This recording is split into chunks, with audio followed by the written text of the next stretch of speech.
This ABC 15 Flash Briefing is sponsored by Sanderson Ford. Straight up. Hello, I'm Faye Fredericks with your top stories from ABC15 Arizona. One person is dead, another injured following a shooting at an intersection at 19th Avenue in Camelback. Phoenix police say when they got to the area, they were met with a scene full of questions and very few answers.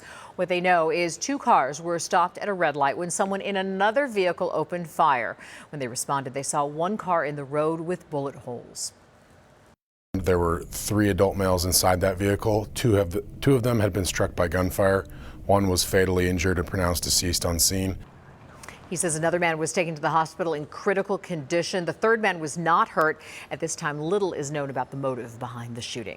Trio of suspected dognappers arrested, and police say they were able to solve the case thanks to some observant neighbors. This is Lala and Paris. Glendale police say the pups were taken from a home near 67th Avenue in Bell. Investigators say one of the suspects returned to the home the next day looking for a reward, but the neighbors already told the owners what vehicle the suspects arrived in. I want to bring in some body camera video now showing officers finding the dogs at a nearby park. Investigators say they were able to track the suspects down after following them. Here's the moment the dogs were reunited with their owners. Merry Christmas, Mom. Oh my God, I can't believe this. Investigators say the dogs are valued at $10,000 apiece. A multi-million-dollar fraud scheme in the Valley. Federal officials say 9 people have been indicted accused of lying on applications to get more than $23 million from the Paycheck Protection Program. The program was designed to help businesses get through the pandemic. The group is accused of using that money to buy new cars, homes, and other luxury items. More than 24,000 Arizonans have lost their lives to COVID-19 since the start of the pandemic. That's according to the State Department of Health Services. We've lost hundreds of thousands more across the country. And behind those numbers are names and faces and families left grieving. An online interactive map, it aims to remind people of that by sharing the stories and pictures of some of those who we've lost. It's based on a temporary art installation that was displayed in D.C. this fall. One man submitted his mom, Helen, who passed away from COVID in August of 2020. She lived right here in the Valley.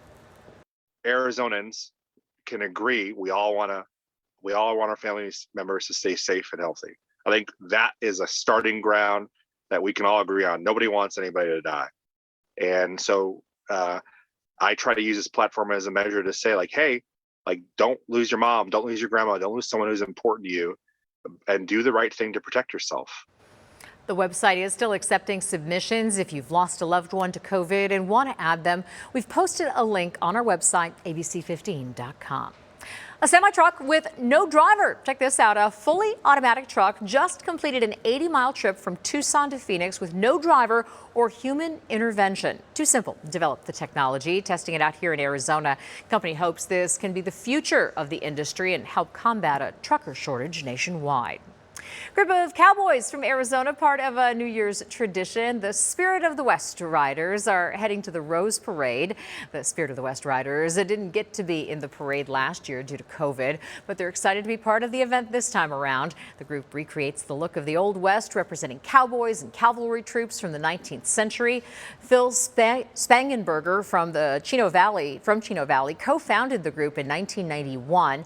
It's his 30th year with the Rose Parade, and he says he loves being a part of the tradition.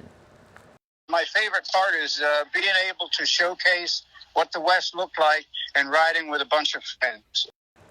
Jerry Perry from Dewey, Arizona will also be in the parade. He and his horse Scout represent the 1880s.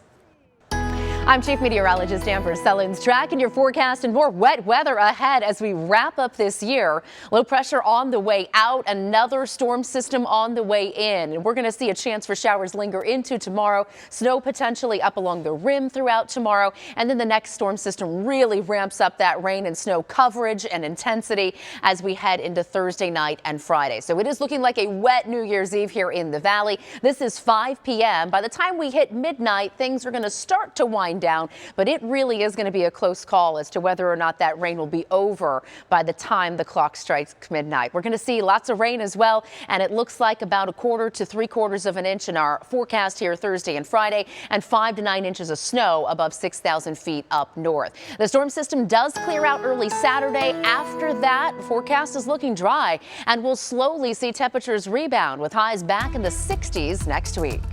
This ABC 15 Flash Briefing is sponsored by Sanderson Ford. Straight up.